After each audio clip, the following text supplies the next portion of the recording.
नमस्कार मित्रांनो, आजच्या व्लॉगमध्ये मी तुम्हाला माझ्या आईच्या माहेरी महाड तालुक्यातील खरवली या गावात जाण्याचा प्रवास दाखवणार आहे.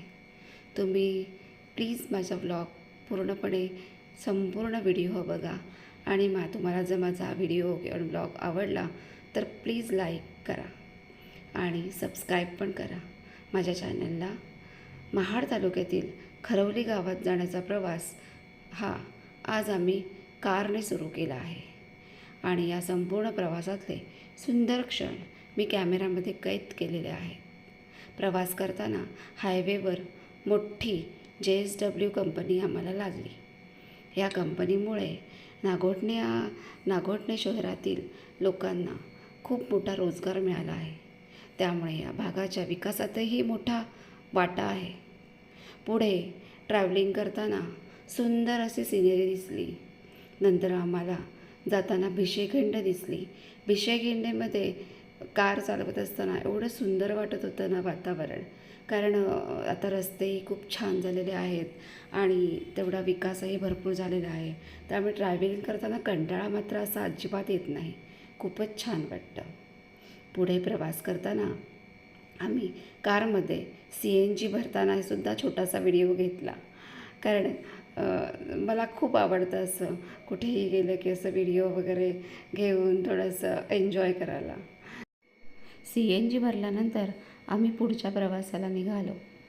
आता पुढच्या प्रवासामध्ये इंदापूर हे आलं. इंदापूर गाव हे फार छान आहे, गजबजलेलं आहे आणि तिथून एक राईट साईडला रस्ता जातो, तो तळा आणि मुरुडला जातो. आता तळा म्हटलं तर तळालाही मित्रांनो कुडामांदाड लेणी आहे. तुम्हाला त्या लेण्या बघण्यासाठी खूप आवडतील. तुम्ही नक्की एकदा भेट द्या. आणि मुरुड म्हटलं तर एक समुद्राचं इतकं सुंदर ठिकाण आहे, जंजिरा किल्ला आहे, हे तुम्हाला बघायला फार आवडेल. त्यानंतर आम्ही पुढच्या प्रवासाला निघालो. निघताना माणगाव येताना खूप छान छान सिनेरी दिसत होत्या. त्यानंतर माणगावला पोचताना माणगावचं रेल्वे स्टेशनही फार सुंदर आहे. तिथून ट्रेन वगैरे जाताना बघितली. फार सुंदर रेल्वे स्टेशन आहे, जंक्शन आहे. तिथून बऱ्याच गाड्या सगळ्यांना भेटतात. तुम्ही रत्नागिरी, गोवा या ठिकाणी जाऊ शकता, कारण तिथे प्रत्येक गाडीला स्टॉप आहे. त्यानंतर पुढे माणगावचा प्रवास करता खूप छान शेती वगैरे लागली. फार सुंदर दिसत होतं अगदी. बाळाराम हॉटेल हे फेवरेट आहे आमचं. त्यानंतर आम्ही बाळाराम हॉटेलमध्ये गेलो, तिथे थांबलो. त्यानंतर गरमागरम मिसळ खाल्ली. मिसळीवर असा छान ताव मारला. खूपच भूक लागली होती एकतर, आणि मग एवढी सुंदर मिसळ आणि टेस्टी मिसळ बघून राहवलं नाही आणि आम्ही मस्त असा भरपूर नाश्ता केला.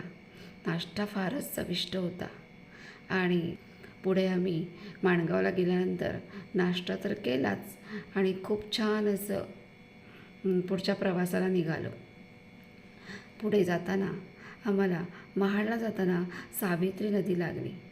सावित्री नदीची स्टोरी तर तुम्हाला माहितीच असेल की जेव्हा एक 3-4 वर्षापूर्वी सावित्री नदीने एवढं मोठं भयंकर रौद्ररूप घेतलेलं की तिथे महाडमध्ये पूर्ण पूर भरलेला आणि तिथल्या लोकांची खूप म्हणजे खूप खूप वाईट परिस्थिती आलेली आणि तिथे आम्हाला एक हात मदतीचा द्यावा लागलेला.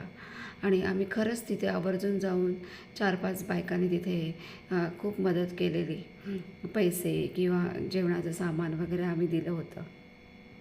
पण आता ह्या नदीच्या अवतीभोवती असलेली नदी, डोंगर आणि निसर्ग खूपच मनमोहक दिसत होतं. त्यानंतर आम्ही महाडमधले गांधारपाले बुद्धिस्ट केव्जही बघितल्या. ह्या लेण्या देखील ऐतिहासिक आहेत.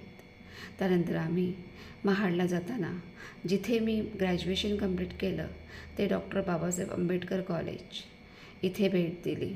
आणि इथे भेट दिल्यानंतर माझ्या जुन्या आठवणी ताज्या झाल्या.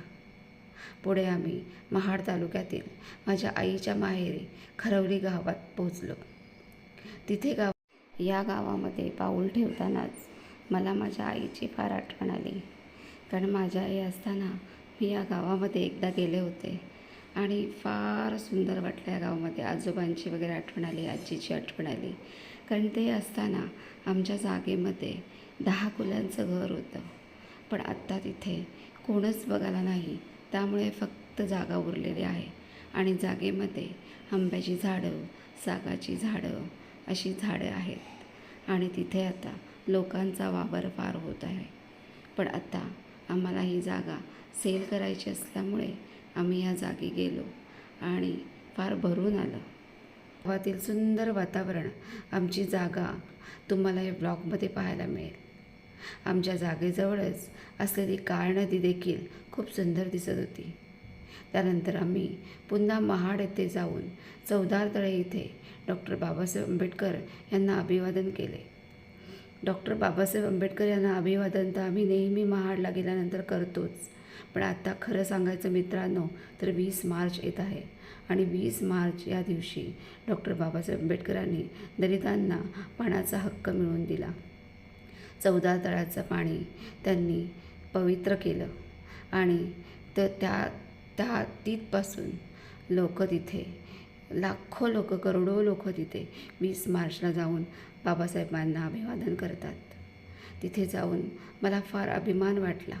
त्यानंतर आम्ही परतताना महाडमध्येच थोडं आम्ही ज्यूस सेंटरमध्ये जाऊन ज्यूस वगैरे प्यायलो. म्हणून आम्हाला बरं वाटलं जरा. त्यानंतर आम्ही परतीचा प्रवास सुरू केला. त्यानंतर परत एकदा निसर्गाचं सौंदर्याचा अनुभव घेतलं. आता तुम्हाला माझा हा व्लॉग कसा वाटला तर हे तुम्ही मला नक्कीच लाईक करून आणि चॅनलला सबस्क्राईब करून सांगा. कमेंट करूनही नक्कीच